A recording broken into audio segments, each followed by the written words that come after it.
Are you satisfied with your understanding of sustainability?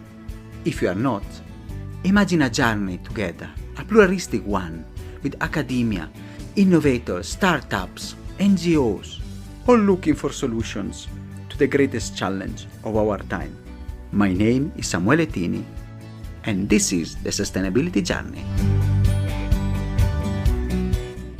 Welcome to a new episode. Today we are going in Nigeria, to Lagos, where we will meet an energy and sustainability expert, somebody who has a vast experience in emerging market and who is driving the transformation here in our continent, where we are proudly based. So I'm really want to welcome with us, and I hope I pronounce it properly, Oghosa Erhahon. I hope the pronounce is a bit difficult, but Oghosa, it's a pleasure having you here today.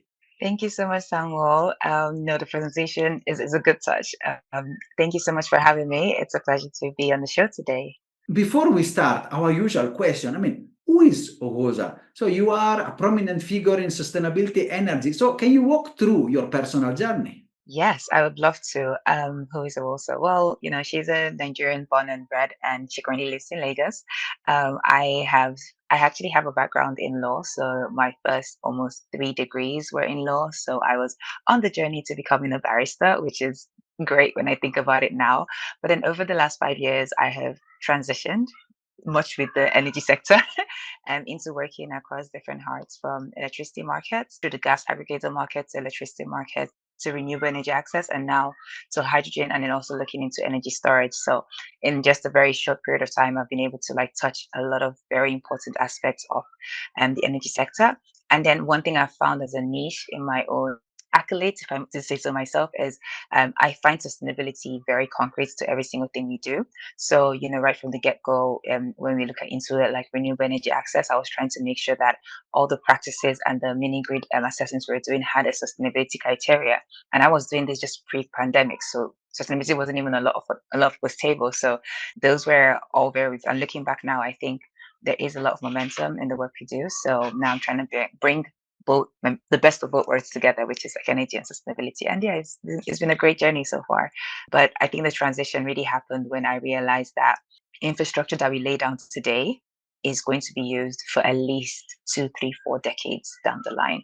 So why do we want to not make things as sustainable today as we can?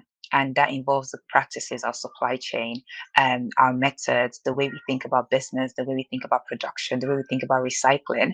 And really, that's really what drives that conversation, because, we've seen railways that we built 100 years ago still working. And mainly it was due to the fact that the engineers back then made sustainability a priority. They probably didn't call it that, but they made sure, things were put in a way that was easy to be replaced, was easy to be transformed, easily to build on. And us as a new generation entrepreneurs, business people, leaders, we need to have those in our core when we look into business and building for the future. And I think that's why sustainability is so important for not just the energy sector, but every aspect of life that I touch. Fantastic. Thank you, Oghosa, for that. And it's something that I think a lot, the decision of 2024 decision are really the decision of 2030. So if you don't do things now, it's worthless to talk about 2050. Actually, energy project maybe 5-10 years lead. So that is the thing. Talking about energy transformation, especially you're coming from what is called Global South. I like to call it the emerging and the new continent. Everybody says the African century, and it's our century. So, and much of your work focus on this area. So how do you see our region role in this energy transition, notwithstanding the challenges and the problem that we still face? But of course, they can also be turned into opportunities. That's a really great question. So, as you know, the continent suffers from a major deficit when it comes to electricity access. And this is something that, generations before us have had to deal with. And sadly, I think the generations coming as well would have to deal with.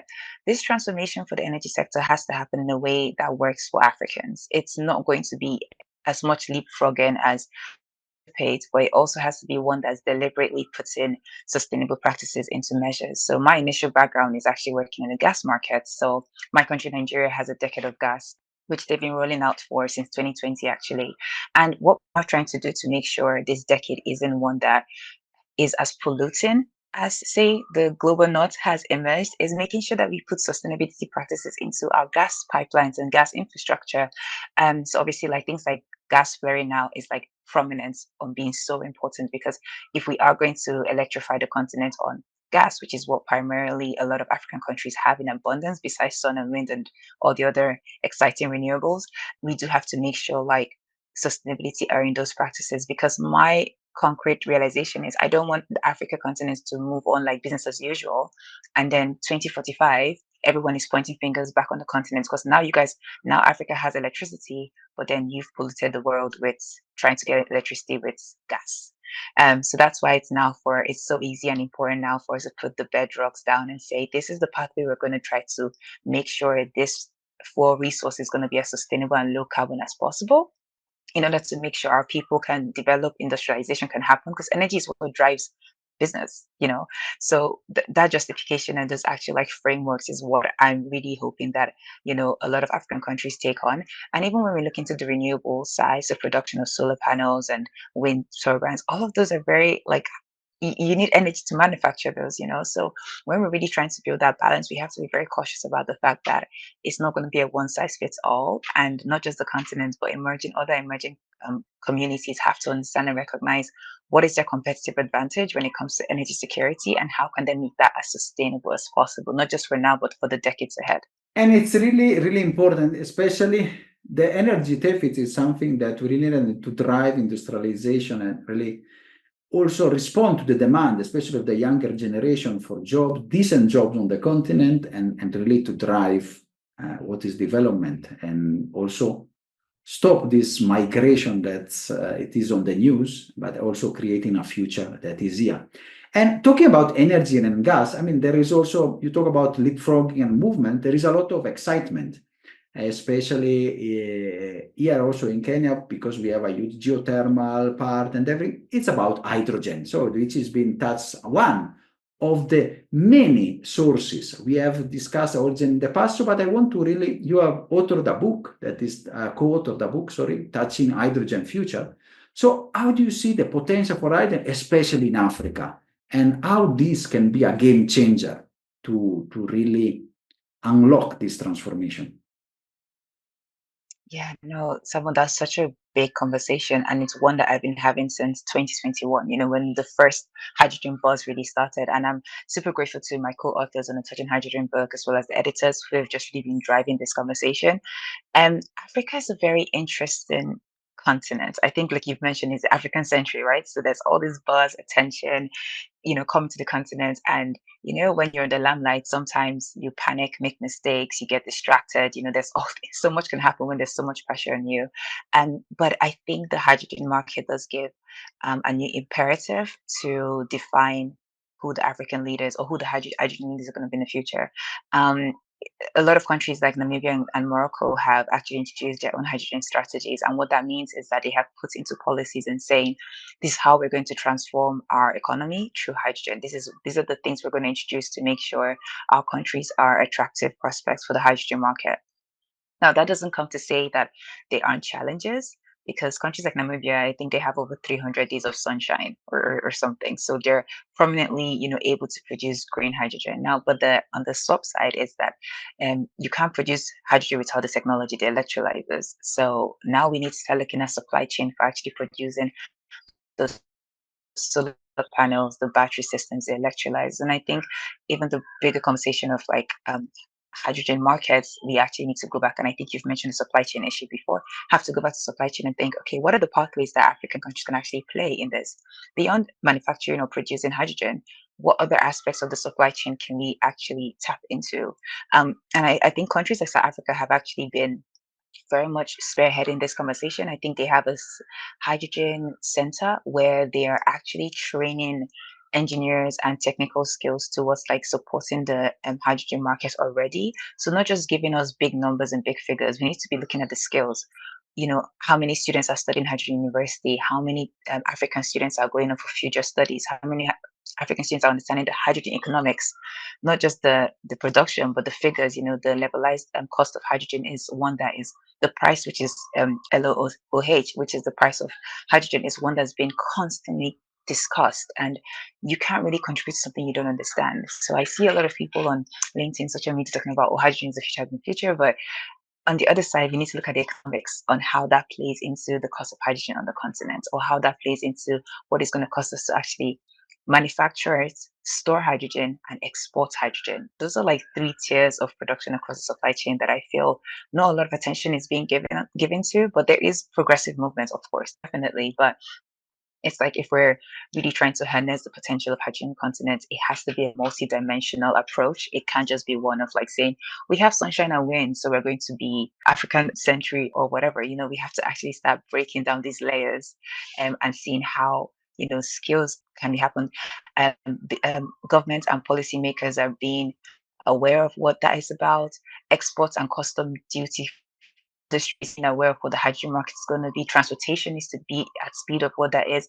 Safety and security measures need to be put into hydrogen, can be very cryogenic. So you actually need to be, I think when we look into ammonia and methane, which are feedstock for hydrogen, okay, to P2X for hydrogen that's being manufactured, they can be quite cryogenic. And what that means is that we need to start continuing the safety and hazardous measures for hydrogen. So those are things that need to come at this stage of hydrogen manufacturing conversations. How many countries are putting into safety measures when it comes to, okay, fine, if the hydrogen is manufactured or produced, where do we store it? How does it get transported? What is the domestic market looking like? Who's going to offtake this hydrogen in our countries or our regions? So all these multi-dimensional conversations need to start happening, and that really is actually part of sustainability when you really look at it in a broader sense.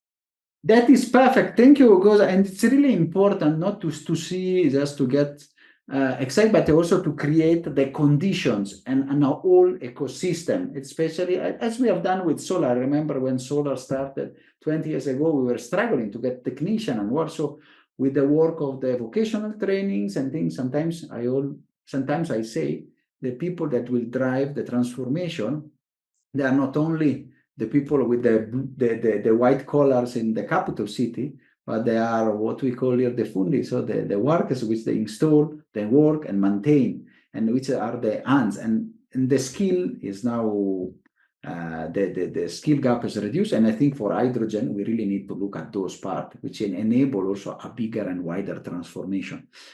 And let me see, how do you see this potential? If you can get another follow-up on this part, would you see hydrogen becoming an important part of our economies in the next future? That's such an interesting but great question. What do you define by the next future? So a typical project, for example, takes minimum at least eight months to put together, to go through the financial decision stage, to go through procurement of the resources, of the supply chain resources used for the production of the sites, for example. So and also we look into 2030. 2030 is what, 5 years away. And between the period that we've gone past now, a lot of companies are still trying to raise funding, get capital, and everything like that. So it's a near future, but it's also not tomorrow. And that's one thing that I keep stressing and trying to make sure people, especially Africans, who are very excited about this idea, the hydrogen market. And even in the EU and in America, it is a market that's still kind of finding itself. So it's not the hydrogen economy is here already because we have the supply chain, we have the ecosystem, but it's not one that's ready for trade basically tomorrow. It already exists, which is exciting, but I think the reality is that a lot of countries are just not there yet.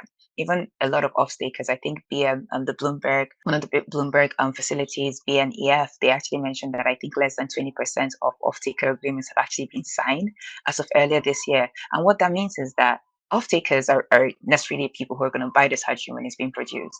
If the market for off-takers isn't there yet, it's supply and demand, right? Somebody has got to want the hydrogen you want to manufacture, so you want to produce. So that's, those are the conversations that we're still having. It's kind of like, unless the market is there to take all this hydrogen that's allegedly going to be manufactured, we have to be ready for that. We can't just, build buildings and nobody wants it. It's not sustainable and doesn't meet the low carbon priority that we're trying to push for. That is a very good explanation. Thank you, Oghosa. And of course, all this transformation needs also buy-in from government, from young people, from change maker and decision maker. So you have also worked a lot in the advocacy space. So being a vocal advocate for carbon neutrality, for sustainability, you have done TED Talks and also a bit of your work also on the podcasting, like we are trying to do on this side. So how this work on advocacy can contribute to achieve sustainability? Yeah, so why I really love advocacy is just it reminds us that not everybody knows it all. Like every single, no matter the smartest person in the room, you're still going to learn something. You're going to have a different point of view from someone else. And so I've organized and ran a lot of stakeholder engagements, advocacy network sessions, just anything to bring different people together in the room. And what you end up taking from the sessions are, first of all, I learned so much. So I could be the conveyor, the coordinator, and I come out being like, oh wow, I didn't know that. But then the participants also, when you get to the point of skill exchange and experience exchange, it moves things a lot quicker because an engineer who's been working in, I don't know, the petroleum space for 700 years, when he finally understands why it's important for us to look into net zero applications and low carbon applications and understanding the climate change phenomenon that we're currently experiencing, he's not able to go back to his day-to-day work, which is probably, I don't know, oil and gas or, infrastructure or road safety, and think about ways that he can start incorporating what he's learned in this session. So advocacy work isn't just about like, saying things that we think people should know and then trying to get bored or get tired by it. Is that every single time I say something new about climate phenomenon or like how sustainability is evidence in all aspects of our lives, somebody learns from that and takes it on board into their next project, their next financial decision, their next skills or training capacity. And it's quite exciting actually. So I think that's I'm always trying to speak to people like yourself, always trying to like learn from people like yourself, speak to people who are completely different in completely different spaces. I was in Ghana a few weeks ago and I met up with some colleagues who actually work on water. They work, in the water development space. And I just, it was just like you were sitting down and these are all things that you think about, but it was just all just new conversations, the process of desalination for hydrogen processes, the water stress that's currently happening in a lot of West African countries at the moment due to the drought and the change in climate. And, you know, that knowledge that I now have, I would never have gotten if I wasn't open to, I don't know, speaking to a bunch of water professionals in an afternoon in Accra. So yeah, I am enjoying advocacy, and I do think that there is a lot more that needs to be done in order to like push this out. So yeah, we have the podcast as well, the Global Tales of Carbon Transitions, and that's available on all the different platforms too. And then likewise yours. So it's just like just talking to people, learning from people, and hopefully using that one step at a time to transform the world. Thank you so much. Well, it's really important. This conversation and these discussions that we have together and the sharing, the creation of network of like-minded people can really drive change, especially here in our region. And one big driver of change is, of course, the young generation. In recent months, we have seen in many African countries that the younger generation are becoming very vocal, using social media, discussing, asking, and demanding for change. How these demands that for change and transparency and work align with the broader sustainability goals? What is your take on this? Yeah, so I think there's even a statistics that has something around, I don't know, Africa, being one of the having the youngest population. I think, 70% of sub-Saharan Africa is under 30. Like this, the pool of us is when I think about it, it's astronomical because I have colleagues who are much younger than I am, or who we've grown up together in the sector, and it's been so exciting to see how dynamic their roles and experiences have changed over the years. But then we also have university students, so I mentor a lot. I think the skill or the gift of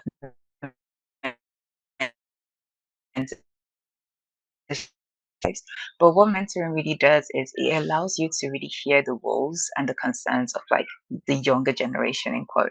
And I think at the end of the day, like the African continent is gonna have so many young people who are gonna grow up to look for jobs. They're gonna look for opportunities. And I think we briefly touched on the migrating conversation. So in Nigeria we call it the Japa syndrome, and it's really where a lot of people are leaving the continent to look for new opportunities or better opportunities if you like. But if African governments or the African ecosystem is able to demonstrate that there are going to be opportunities on the continent by making sure educational curriculums are updated as soon as possible. There's some universities that I've been into contact with, and their energy or engineering courses haven't been changed in more than a decade, which is scary when you think about it, because what are you really teaching the young generation of the future when you haven't updated your syllabus in heavens know when? Those are issues. And extracurricular activities are necessary, especially in the moments where a lot of people are concerned about like how do they get more skills. A lot of people can't pay for the big executive courses just yet, because again these are young people. So those kind of avenues for capacity training from not just universities, governments, people like yourself, Sam, or people like me, it's a really good opportunity to keep the young generation engaged around not just how climate change affects their future, but to keep them excited about what could potentially come. Yeah, and I think this is even, I think the SDG goals actually does encompass kind of like a lot of these skills and young people, and trying to make sure there's a lot of partnership that happens around that too. So the SDG goals have been quite important in guiding a lot of young people to find, I don't find a piece of the world that they can fit into. So yeah, I try my best, and I know Samuel, you do too, just to make sure I make myself available online, or LinkedIn, email as much as I can anyway, to provide some guidance. And I'm not the only person who can do it. So I encourage my own colleagues and my friends to, hey, can you mentor this person, or can you get on the phone with this person? Yeah, because you never know where you're going to learn from anyone. I learn things from, yeah, everybody all the time. And it's really an important part.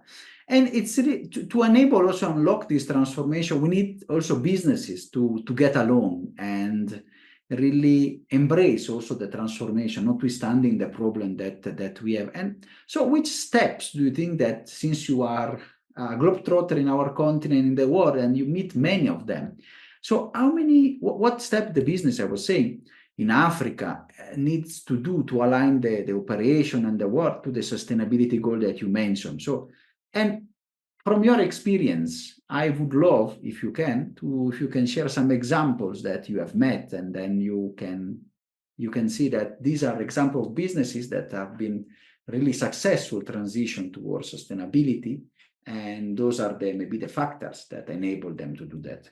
Yeah, so I'm now, working more with the private sector. And one thing that's been really exciting to see is a lot of private sector now asking the big questions. How can we be more sustainable? How can we, look at our SDG goals, so our environmental, social, and governance priorities?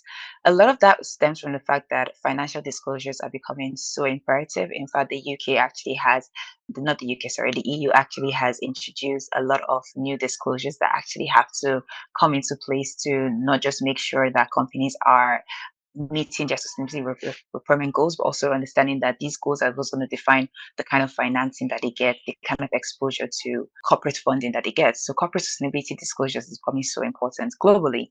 Now for the continent, I have worked on some really exciting projects. So we've written reports for oil and gas companies who wanted to have a sustainability report. And what that means is that we'll literally go through their entire supply chain and value chain, looking at what the board of directors are doing to the kind of health and safety management procedures that they have on their manufacturing grounds.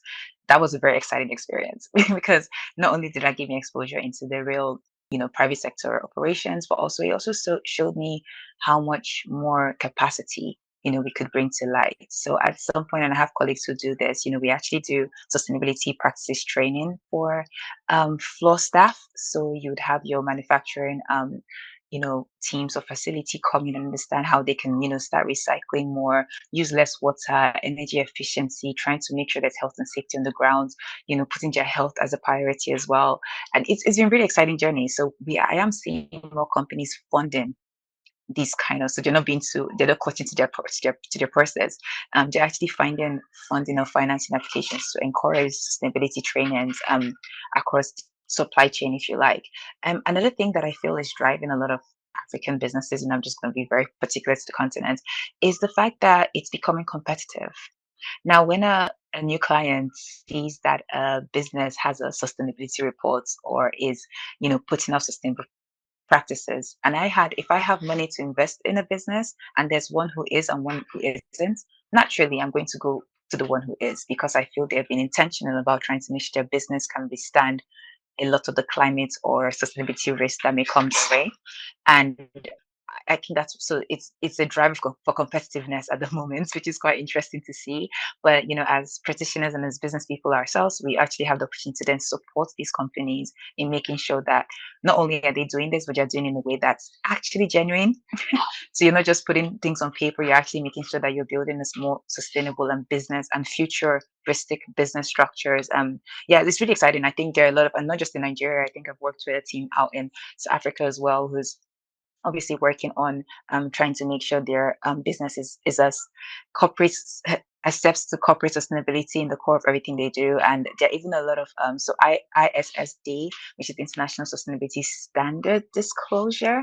They're obviously trying to make sure more African countries, International Sustainable Standard Board rather, they're trying to make sure more African countries are part of this conversation. And I think that's where there's regulations and governments come into play here as well, because it's like if there are national regulations that enforce sustainability in the corporate and private sector, then it's going to trickle down, and you're going to see more companies who are like, okay, we have to do this for ourselves, but we also have to do this because the government mandates it. And I think that's really important for yeah, just growth across the continent in this No, regard. it's really important because, and I would add also the consumers have changed. African consumers become more, and also they are also trying to demand, and they are demanding, yes. So there is a lot, especially in urban area, I've noticed in the past year.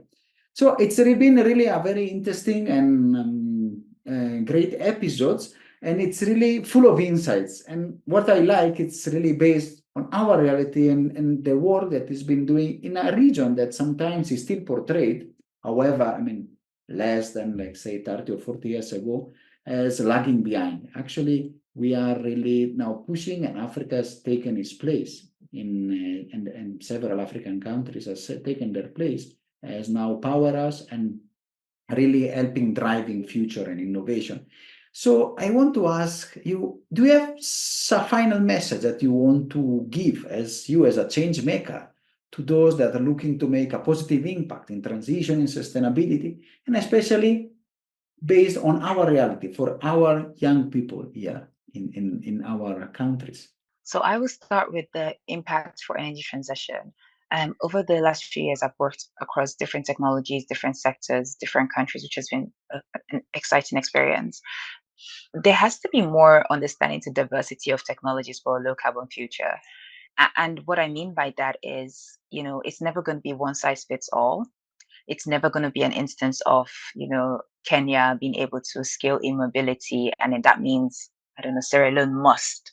But what I think is that a lot of countries have to look at their need assessments and see what their country actually requires and what they can afford to develop.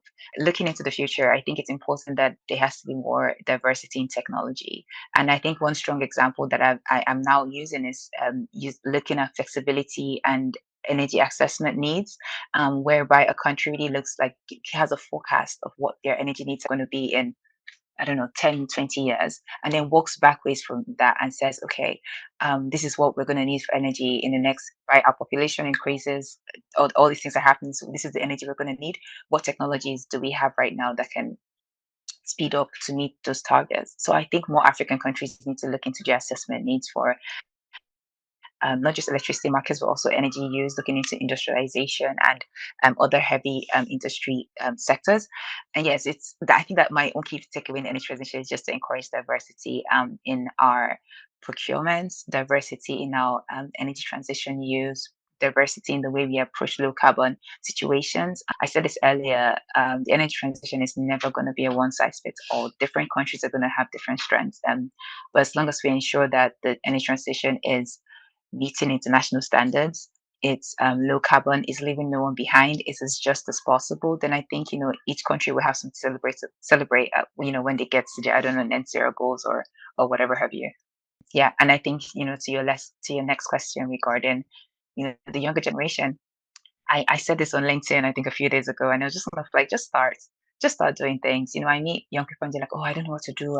I have this, I have that. I'm like, just pick one and start. Like, just, you start doing something and you realize you like it. and you keep doing it, or you realize you don't like it and you find something else. You never really build momentum in your career or in your sustainability journey if you don't just begin. I started a podcast in March. I had no clue in podcasting. I didn't even know if I loved the idea of it. I mean, I'm still figuring that part out, but it's like I just started doing things, and same thing as a career. So it's a very scary world out there, especially when you think about how competitive opportunities are. And we're talking about this earlier, like everybody wants to do so many things, but you just start. Just start, and just if you like it, you like it. If you don't like it, you stop, you try something else. But yeah, that would be like my final message for people trying to make a positive impact. Fantastic, Osa. It's really an important message, and we are trying to do also our bit, trying to work, trying to give voice to change maker like you in this podcast and others, and try to showcase the transformation that is around. Also, I mean, not be shy to expose the challenges, but also spotting the lights on the great opportunities. So I'm really pleased, and it's been a pleasure and honor having you on the podcast. Thank you so much, Oghosa. Thank you so much, Sam. It's been a pleasure being on your podcast too. Are you satisfied after this wonderful episode? Let's continue together our sustainability journey.